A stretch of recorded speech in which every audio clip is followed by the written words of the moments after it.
Good morning everyone. तो हमने पिछले लेक्चर्स में सॉल्यूशन के बेसिक इंट्रोडक्शन के बारे में पढ़ लिया था। उसके बाद हमने देखा था कि सोल्यूट की कंसंट्रेशन को सॉल्यूशन में कैसे निकाल सकते हैं, वैरियस कंसंट्रेशन टर्म की थी, और उसके बाद हमने जो उसके ऊपर बेस्ड कुछ न्यूमेरिकल है वो की थी। ठीक है, तो आज हम पढ़ेंगे क्या सोल्यूट की अमाउंट सॉल्वेंट में फिक्स होती है। ठीक है, क्या सोल्यूट की अमाउंट को सॉल्वेंट में बढ़ा सकते हैं, यानी कि मतलब सिंपल लैंग्वेज में अगर हम कहें तो किसी भी, अगर मान लो मैं एक कंपाउंड है मेरे पास ए, ठीक है, और उसको मिलाना है मेरे को बी में, ठीक है, कि ए की कितने अमाउंट में बी में मिला सकते हो, ठीक है, उसको बोलते हैं कितने सोल्यूट की कंसंट्रेशन में सॉल्वेंट में मिला सकते हो। ठीक है, तो उसके बारे में पढ़ेंगे क्या क्या फैक्टर उसको अफेक्ट करते हैं। ठीक है, क्या हम किसी की सब्सटेंस की सॉल्युबिलिटी को बढ़ा सकते हैं, ठीक है, या नहीं बढ़ा सकते। ठीक है, कि टेम्परेचर का क्या फर्क पड़ता है, प्रेशर का क्या फर्क पड़ता है, और मतलब वॉल्यूम का या कंसंट्रेशन का क्या फर्क पड़ता है। ठीक है, आज हम उसके बारे में पढ़ेंगे। तो हमने है ना सॉल्यूशन के टाइप किए थे कि लिक्विड सॉल्यूशन होते हैं, सॉलिड सॉल्यूशन होते हैं, गैसियस सॉल्यूशन होते हैं। लिक्विड सॉल्यूशन क्या होते हैं, एक बार रिमाइंड करवा देती हूँ। लिक्विड सॉल्यूशन क्या होते हैं, तो हम इन्हीं की सॉल्युबिलिटी के बारे में पढ़ेंगे, क्योंकि मैक्सिमम जो सॉल्यूशन हम प्रिपेयर करते हैं लैबोरेटरी में वो क्या होता है, लिक्विड सॉल्यूशन होते हैं, जिसके अंदर लिक्विड सॉल्यूशन का मतलब है कि जो सॉल्वेंट फेज होगा, ठीक है, वो क्या होगा, हमारा लिक्विड होगा, और जो सोल्यूट होगा, ठीक है, सोल्यूट लिक्विड भी हो सकता है, गैस भी हो सकता है, लिक्विड भी हो सकता है, गैस भी हो सकता है, और सॉलिड भी हो सकता है। ठीक है, तो इनकी सॉल्युबिलिटी किसके ऊपर डिपेंड करेगी, किन फैक्टर के ऊपर डिपेंड करेगी। ठीक है, तो सॉल्युबिलिटी होती क्या है, ठीक है, सॉल्युबिलिटी होती क्या है, पहले तो हम पढ़ेंगे कि सॉल्युबिलिटी होती क्या है। सॉल्युबिलिटी क्या होती है, the amount of solute, the amount of solute that can be dissolved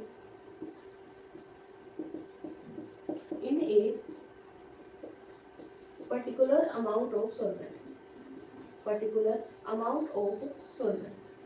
ठीक, कि अगर हम सॉल्वेंट के अमाउंट पर्टिकुलर लें, ठीक है, यानी कि सॉल्वेंट के अमाउंट को फिक्स कर दे तो कितना सॉल्यूट उसमें मिक्स किया जा सकता है, उसको बोलते हैं सॉल्युबिलिटी। ठीक है, सॉल्युबिलिटी क्या होती है कि अगर हम सॉल्वेंट के अमाउंट फिक्स कर दें, यानी कि जैसे कि हमने लिक्विड में सॉल्यूशन बनाना है, यानी कि हमने लिया पानी, ठीक है, एक्वा सॉल्यूशन मान लो हम बना रहे हैं, हमने लिया पानी, ठीक है, वाटर लिया, वाटर के अंदर हम मिला रहे हैं कोई भी साल्ट, ठीक है, कोई भी साल्ट मिला रहे हैं, ठीक है, तो वाटर की अमाउंट फिक्स कर दे और उसमें साल्ट की अमाउंट ऐड करते रहे, तो मैक्स कितने अमाउंट हम उसमें डिजोल्व कर सकते हैं, उसको बोलते हैं solubility.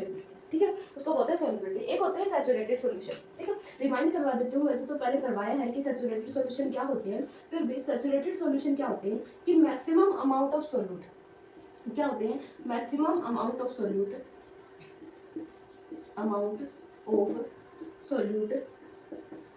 That can be dissolve in particular amount of solvent. ठीक है, कि अगर हम सॉल्वेंट के अमाउंट पर्टिकुलर लें, ठीक है, उसके अंदर कितना मैक्सिमम अमाउंट, मैक्सिमम से मैक्सिमम कितना सोल्यूट मिला सकते हैं, ठीक है, उसको बोलते हैं सैचुरेटेड सॉल्यूशन। ठीक है, या सैचुरेशन। ठीक है, एक के बाद क्या होता है कि सोल्यूट मिक्स होना बंद हो जाता है, जैसे कि अगर सोल्यूशन बनाते हैं, ठीक है, तो शुगर को वाटर में डिसॉल्व करते हैं, ठीक है, क्या होता है, शुगर को वाटर में डिसॉल्व करते हैं, तो एक ऐसी स्टेट आती है जिसके ऊपर और शुगर डिसॉल्व होना बंद हो जाती है, तो उस पॉइंट को बोलते हैं सैचुरेशन। सैचुरेशन का मतलब है कि और सोल्यूट नहीं मिक्स किया जा सकता। ठीक है, तो at a time of saturation, ठीक है, सैचुरेशन के टाइम पे क्या होता है, जो लिक्विड फेज है, ठीक है, और जो सॉलिड फेज है, ठीक है, सोल्यूट का जो लिक्विड फेज है और जो सॉलिड फेज है वो क्या आते हैं, लिक्विड में आ जाते हैं। ठीक है, saturated at the state of saturation. ठीक है, सैचुरेशन के टाइम पे क्या होता है, जब कोई भी सॉल्यूशन सैचुरेटेड होता है तो उसके टाइम पे क्या होता है, जो उसका लिक्विड फेज है, ठीक है, जो उसका लिक्विड फेज है वो इक्विलिब्रियम में आ जाता है, किसके साथ, उसके सॉलिड फेज के साथ। कहने का मतलब ये है कि जब हम कोई शुगर सॉल्यूशन बना रहे हैं, ठीक है, यानी कि शुगर को वाटर में मिला रहे हैं, ठीक है, तो क्या होता है कि शुगर डिसॉल्व हो रही है,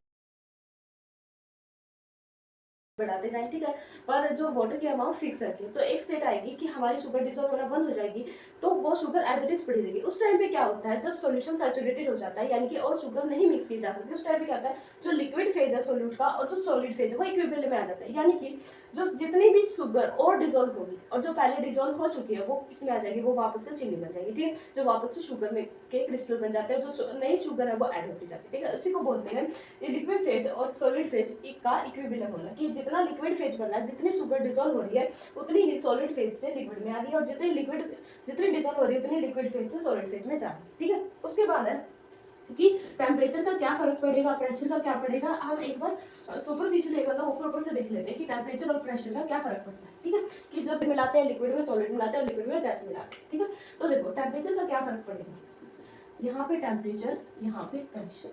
ठीक है, जब भी किसी लिक्विड में लिक्विड मिलाया जाता है, ठीक है। जब भी किसी लिक्विड में लिक्विड मिलाया जाता है तो टेम्परेचर के ऊपर डिपेंड करता है कि रिएक्शन हमारी एक्सोथर्मिक है या रिएक्शन हमारी एंडोथर्मिक है। ठीक है, रिएक्शन हमारी एक्सोथर्मिक है या एंडोथर्मिक। ठीक है, अगर रिएक्शन हमारी एंडोथर्मिक है तो टेम्परेचर बढ़ाने से लिक्विड में सोलिबिलिटी है वो क्या होती है, बढ़ती है। ठीक है, जब आप टेम्परेचर बढ़ाएंगे तो सोलिबिलिटी क्या होती है, टेम्परेचर मतलब इंक्रीज करें तो सोलिबिलिटी क्या करेगी, बढ़ेगी। अगर हमारा एंडोथर्मिक, अगर हमारा एक्सोथर्मिक है तो डिक्रीज होगी। ठीक है, प्रेशर बढ़ाने से क्या होगा, प्रेशर का लिक्विड की सोलिबिलिटी में बहुत कम फर्क होता है। ठीक है, यानी कि नेग्लिजिबल होता है। ठीक है, प्रेशर का कुछ खास फर्क नहीं पड़ता। अब पहले बताती हूँ कि एक्सोथर्मिक रिएक्शन क्या होती है, एंडोथर्मिक क्या होती है। एक्सोथर्मिक क्या होती है और एंडोथर्मिक क्या होती है। ठीक है, एक्सोथर्मिक रिएक्शन क्या होती है, एक्सो का मतलब होता है बाहर निकलना। ठीक है, एग्जिट होना। ठीक है, थर्म का मतलब होता है हीट। ठीक है, ऐसी रिएक्शन या ऐसा सॉल्यूशन जब हम एक लिक्विड को दूसरे में मिलाते हैं तो क्या होता है, हीट बाहर निकलेगी। यानी कि जब हम एक लिक्विड को दूसरे में मिलाएंगे तो जो हमारा जिस कंटेनर में हम मिला रहे हैं वो उसकी जो सरफेस अगर गर्म हो जाता है तो वो रिएक्शन होती है एक्सोथर्मिक रिएक्शन। ठीक है, तो उसके लिए अगर हम टेम्परेचर बढ़ाएंगे तो सॉल्युबिलिटी है वो कम होगी। ठीक है, अगर हम टेम्परेचर बढ़ाएंगे तो सॉल्युबिलिटी क्या होगी, कम होगी। ठीक है, एंडोथर्मिक क्या होती है, यानी कि अगर हम एक लिक्विड को दूसरे में मिलाते हैं तो जिस कंटेनर में हम मिला रहे हैं, ठीक है, तो उसके अंदर क्या होता है, वो ठंडा हो जाता है। ठीक है, उसका सरफेस ठंडा हो जाता है। ठीक है, तो वो होती है एंडोथर्मिक रिएक्शन। तो टेम्परेचर बढ़ाने से उसकी सॉल्युबिलिटी क्या होगी, इंक्रीज होगी। ठीक है, उसके बाद है कि लिक्विड में गैस की सॉल्युबिलिटी। ठीक है, अगर हम टेम्परेचर बढ़ाते हैं तो लिक्विड में गैस की सॉल्युबिलिटी डिक्रीज होती है। ठीक है, अगर हम टेम्परेचर बढ़ाएंगे तो लिक्विड में गैस की सॉल्युबिलिटी क्या होगी, कम होगी। ठीक है, अगर हम टेम्परेचर प्रेशर बढ़ाएंगे तो लिक्विड में गैस की सॉल्युबिलिटी बढ़ती है। ठीक है, लिक्विड में गैस की सॉल्युबिलिटी बढ़ती है।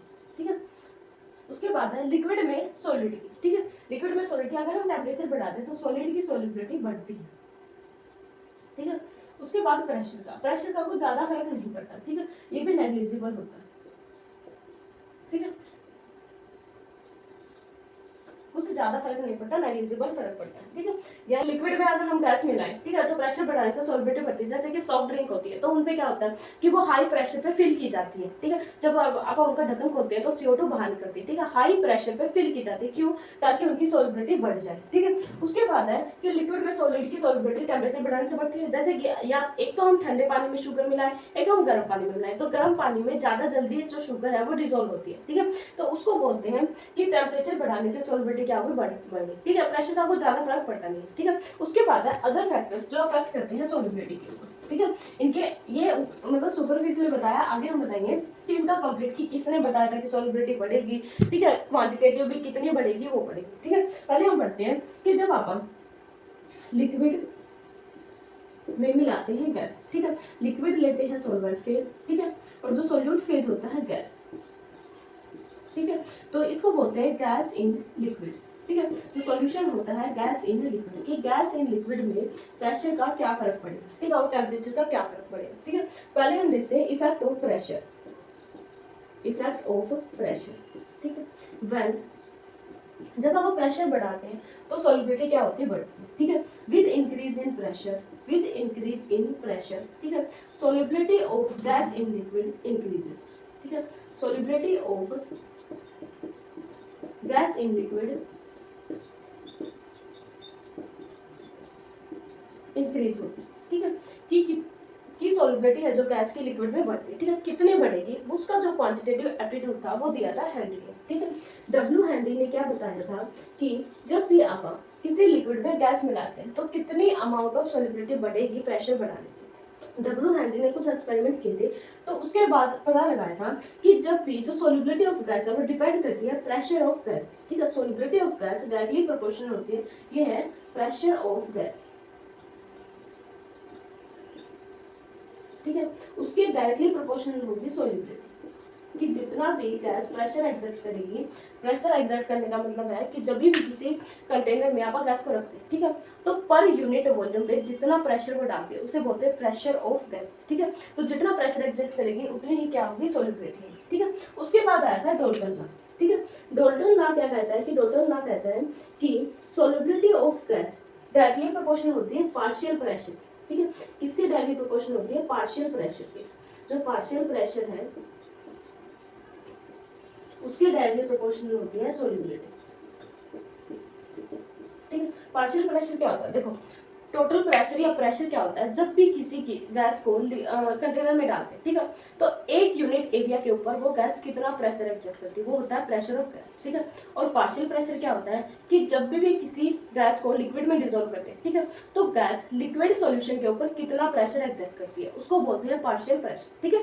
तो हेनरी लॉ कहता है कि प्रेशर के डायरेक्टली प्रोपोर्शनल होते हैं सॉल्युबिलिटी। डॉल्टन लॉ कहता है कि पार्शियल प्रेशर के नहीं, पार्शियल प्रेशर के डायरेक्टली प्रोपोर्शनल होते हैं सॉल्युबिलिटी, ठीक है। दोनों को मिला के बताया गया। तो according to Henry law, the partial pressure of gas is directly proportional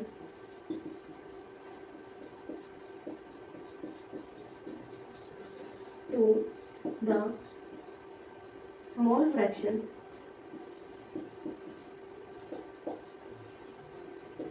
of gas, ठीक है। कि जो शुरू में हेनरी ने बताया कि जो सॉल्युबिलिटी है वो डायरेक्टली प्रोपोर्शनल होती है प्रेशर, ठीक है। उसके बाद डॉल्टन लाया, डॉल्टन ने क्या किया कि solubility of gas directly proportional होती है पार्शियल प्रेशर, ठीक है। मैंने बताया था कि इसने क्वांटिटेटिव एप्टीट्यूड दिया था कि कितने सॉल्युबल होंगे। तो उसके बाद डॉल्टन और हेनरी लॉ को मिला के तो बताया गया कि जो सॉल्युबिलिटी ऑफ गैस है, यानी कि अमाउंट बताने हम कितनी सॉल्युबल होगी, कितनी अमाउंट सॉल्युबल होगी, ठीक है, वही बताना, ठीक है। तो किसके होगी, partial pressure of gas is directly proportional to mole fraction of gas, कि जितना ज्यादा पार्शियल प्रेशर होगा उतना ही ज्यादा उसका मोल फ्रैक्शन होगा, ठीक है। मोल फ्रैक्शन यानी कि उतना ही ज्यादा सॉल्यूट की अमाउंट होगी जो कि सॉल्युबल होगी लिक्विड में, ठीक है। यानी कि उसको रिप्रेजेंट करेंगे, देखो ये है जाई, मोल फ्रैक्शन हमने पीछे वाली वीडियो में किया था, ठीक है। तो ये है जाई मोल फ्रैक्शन, तो क्या होगा, partial pressure of gas PI, ठीक है, directly proportional to mole fraction, ठीक है। जो सॉल्यूशन बनाया, ठीक है, उसमें जो सॉल्यूट है, ठीक है, उसका मोल फ्रैक्शन माना मैंने जाई बी, ठीक है। और जो सॉल्वेंट है, ठीक है, उसका मोल फ्रैक्शन माना मैंने जाई ए, ठीक है, जाई ए प्लस जाई बी। तो सॉल्यूट की अमाउंट निकालनी तो जाई, ठीक है। प्रोपोर्शनलिटी का निशान हटा के यहाँ पे आएगा कांस्टेंट, जिसको बोला KH, ठीक है। KH is Henry constant, KH क्या है, हेनरी कांस्टेंट, ठीक है। हेनरी कांस्टेंट की वैल्यू हर एक गैस के लिए अलग अलग होगी, ठीक है। तो हेनरी कांस्टेंट की वैल्यू हर एक गैस के लिए अलग अलग होती है, और जाई भी क्या है, मोल फ्रैक्शन, ठीक है। तो हेनरी कांस्टेंट की वैल्यू किसके ऊपर डिपेंड करेगी, जो हेनरी कांस्टेंट या KH की वैल्यू डिपेंड करती है टेम्परेचर के ऊपर, ठीक है। और दूसरा डिपेंड करती है नेचर ऑफ गैस के ऊपर, कि हमारी गैस का नेचर क्या, ठीक है। नेचर ऑफ गैस के ऊपर डिपेंड करती है और टेम्परेचर के ऊपर डिपेंड करती है, ठीक है। हेनरी कांस्टेंट की वैल्यू किसके ऊपर डिपेंड करेगी, टेम्परेचर के ऊपर और नेचर ऑफ गैस के ऊपर, ठीक है। उसके बाद बस इतना ही था हेनरी लॉ। उसके बाद इसने एप्लीकेशन दी, ठीक है। हेनरी लॉ तो मतलब जब भी कोई लॉ आता है तो उसका यूज देखते हैं कि कहाँ कहाँ पे हो, ठीक है। तो 3-4 एप्लीकेशन है हेनरी लॉ की, तो मैं बताती हूँ, ठीक है। फर्स्ट एप्लीकेशन है कि जब भी आप सॉफ्ट ड्रिंक प्रिपेयर करते हैं, ठीक है, जब ये सॉफ्ट ड्रिंक प्रिपेयर की जाती है तो CO2 को हाई प्रेशर पे फिल किया जाता है, किस लिए, सॉल्युबिलिटी बढ़ाने के लिए, ठीक है। तो पहला है soft drink, soft drinks are filled with high pressure to increase the solubility of gas in liquid, gas कौन सी, CO2, to increase the CO2 gas in liquid, ठीक है। ये जो सॉफ्ट ड्रिंक है वो फिल की जाती है हाई प्रेशर के साथ, ठीक है। किस लिए, इंक्रीज करने के लिए जो सॉल्युबिलिटी ऑफ गैस यानी कि CO2 की सॉल्युबिलिटी को इंक्रीज करेंगे। जब भी आप किसी सॉफ्ट ड्रिंक का ढक्कन खोलते हैं तो आप देखेंगे कि एकदम हाई प्रेशर के साथ बाहर गैस इवॉल्व होती है, ठीक है। वो क्या होती है, CO2 गैस होती है। क्यों हाई प्रेशर पे क्यों फिल की जाती है, ताकि CO2 है तो उसमें सॉल्युबिलिटी बढ़ जाए, ठीक है, CO2 की सॉल्युबिलिटी उसमें बढ़ जाए, ठीक है। दूसरा जो इसकी एप्लीकेशन थी हेनरी लॉ की, वो थी स्कूबा ड्राइवर, ठीक है। स्कूबा डाइविंग का मतलब क्या है कि जो भी समुद्र यात्री होते हैं, ठीक है, जो भी मतलब समुद्र में खोज करने के लिए जाते हैं वो क्या करते हैं, अपने साथ ऑक्सीजन सिलेंडर लेके जाते हैं, ठीक है। तो देखो हम रिस्पायर किस में करते हैं, हम रेस्पिरेशन किस में करते हैं, ऑक्सीजन गैस में, ठीक है। तो क्या होता है, हम सोचते हैं कि उस जो सिलेंडर जो वो लेके जाते हैं उसके अंदर क्या होगा, ऑक्सीजन होगी, ठीक है, क्योंकि हम ऑक्सीजन में रिस्पायर करते हैं, ठीक है, मतलब रेस्पिरेशन हमारा ऑक्सीजन के प्रेजेंस में होता है। लेकिन वो क्या होता है, मिक्सचर ऑफ गैसेस लेके जाते हैं, ठीक है। क्या लेके जाते हैं, मिक्सचर ऑफ गैसेस, ठीक है। मिक्सचर ऑफ गैसेस का मतलब ये है कि जैसा कि मतलब उस सिलेंडर में जो सिलेंडर वो कैरी करते हैं रेस्पिरेशन के लिए, मतलब सांस लेने के लिए जो सिलेंडर कैरी करते हैं उसमें सिर्फ ऑक्सीजन नहीं होती, उसमें ऑक्सीजन, नाइट्रोजन और हीलियम तीनों गैसेस होती है, ठीक है। तीनों की कंसंट्रेशन होती है। ऐसा क्यों होता है? क्योंकि जब भी वो सी, डेप्थ ऑफ सी है, ठीक है, मतलब जो समुद्र के टैप है, मतलब बहुत ही नीचे चले गए, तो वहाँ पे क्या होता है, प्रेशर बहुत ज्यादा होता है। प्रेशर ज्यादा होगा तो सोलिबिलिटी ऑफ गैस क्या होती है, बढ़ जाती है। सोलिबिलिटी ऑफ गैस बढ़ जाएगी तो ऑक्सीजन हमारी बॉडी में बहुत ज्यादा डिजोल्व हो जाएगी। पर जब वो ऊपर आते हैं, ठीक है, तो प्रेशर क्या होता है, ग्रेजुअली एकदम से डिक्रीज हो जाता है। प्रेशर डिक्रीज होने से जो भी डिजोल्व गैस है वो क्या होती है, बाहर निकलती है, ठीक है। तो क्योंकि सोलिबिलिटी डिक्रीज हो गई तो वो एक जो क्लॉट बन जाते हैं हमारी बॉडी में, ठीक है, बम्प्स बन जाते हैं, ठीक है। तो उसी को वो बहुत ही पेनफुल होता है और हो सकता है कि मतलब फैटल भी हो सकता है, मतलब डेथ भी हो सकती है, ठीक है। तो उसको प्रिवेंट करने के लिए जो स्कूबा डाइवर होते हैं वो क्या यूज करते हैं, मिक्सचर ऑफ गैसेस, मतलब जो जो गैस हमारे एयर में प्रेजेंट होती है, जैसे एयर में मिक्सचर होता है, नाइट्रोजन भी होती है, ऑक्सीजन भी होती है और हीलियम भी होती है, ठीक है। तो इसी तरह से जो मिक्सचर ऑफ गैस वो अपने साथ कैरी करते हैं ताकि जो सॉलिबिलिटी ऑफ गैस है ऑप्टिमम रहे, ठीक है, ज्यादा इंक्रीज ना हो, ठीक है। और उनको जब वो मतलब सरफेस पे आए तो ऐसी प्रॉब्लम ना हो, ठीक है। थर्ड जो इसकी एप्लीकेशन है वो है हाइट वाली चीज पे, जैसे पहाड़ों पे जाते हैं, ठीक है, माउंटेन्स पे जाते हैं, तो क्या होता है, मतलब कुछ लोगों को क्या होता है, उल्टी लगने लग जाती है, घबराहट होती है, ऊंचाई, मतलब ऊंचाई पे जाते हैं तो वहाँ पे क्या होता है, ठीक है, एटमॉस्फेरिक प्रेशर कम होता है। तो प्रेशर कम होगा तो solubility of gas in the blood कम हो जाएगी, यानी कि solubility of oxygen in the blood कम हो जाएगी। अगर सोलिबिलिटी कम हो जाती है ऑक्सीजन की तो एक कंडीशन होती है, उसको बोलते हैं अनोक्सिया, ठीक है, क्या बोलते हैं, अनोक्सिया, ठीक है। तो अनोक्सिया में वो घबराहट होने लग जाती है, वोमिटिंग आती है, नोजिया हो जाता है, ठीक है। उसको मतलब वो भी किसके हैंडिला के एप्लीकेशन, हैंडिला से एक्सप्लेन कर सकते हैं क्या, कि जो अनोक्सिया क्या होगा, the person at high altitude usually suffer with the problem of anoxia, ठीक है, because at high altitude solubility of oxygen in the blood decreases. Solubility of oxygen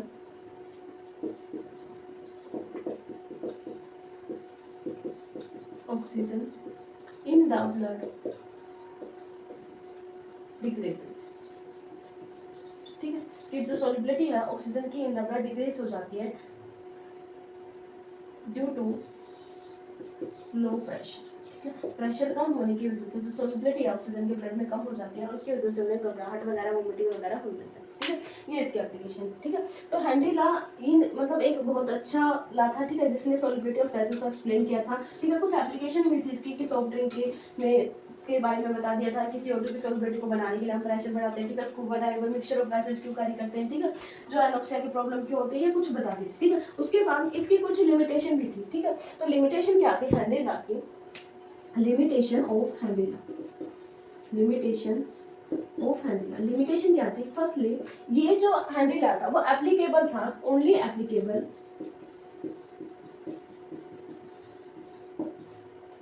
eight ideal gas, कि आइडल गैस के ऊपर ही applicable था, जो हैंडिला था वो idol gases के ऊपर भी ही एप्लीकेबल था, ठीक है। रियल गैस पे भी अप्लाई कर सकते हैं, can be applied, can be applicable on real gases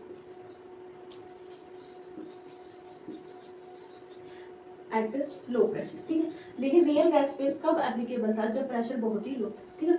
ideal gas वैसे मतलब आइडियल गैस कोई नहीं होती, ठीक है। गैसेस क्या होते हैं, रियल गैसेस होती है। रियल गैसेस मतलब जो बहुत ही कम प्रेशर पे एट लो प्रेशर जो आइडियल गैस की तरह बिहेव करें उन्हें बोलते हैं रियल गैसेस, ठीक है। तो ये सिर्फ आइडियल गैसेस पे एप्लीकेबल था, ठीक है। अगर रियल गैस पे इसको अप्लाई करें तो बहुत ही लो प्रेशर के ऊपर एप्लीकेबल है, ठीक है। दूसरा क्या था, जो हेनरी ला है, नॉट एप्लीकेबल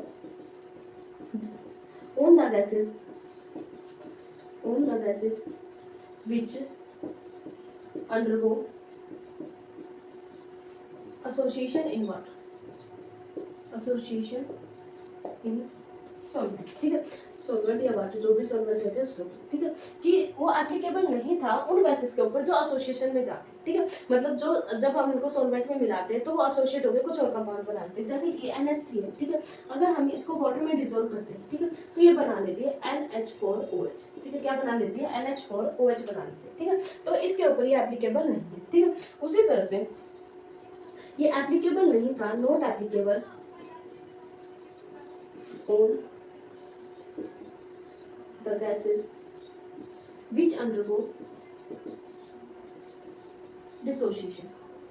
ठीक है, जो डिसोसिएशन में जाती है एक्वा सॉल्यूशन में, उनके ऊपर या लिक्विड सॉल्यूशन में या सॉल्वेंट के अंदर, उनके ऊपर भी हाइड्रोला एप्लीकेबल नहीं है। ठीक है, जैसे कि जो HCl गैस, ठीक है, HCl गैस के ऊपर एप्लीकेबल नहीं है। ठीक है, क्योंकि HCl क्या होता है, डिसोसिएट हो जाती है वाटर जब भी आप उसको सॉल्वेंट में मिक्स करते हैं। ठीक है, तो ये थी हैंड्रिला। ठीक है, हैंड्रिला की एप्लीकेशंस, ठीक है, और उसकी कुछ लिमिटेशन। ठीक है, नेक्स्ट लेक्चर में हम करेंगे रोल्स लॉ। ठीक है, ideal solution, non ideal solution. Thank you so much for watching.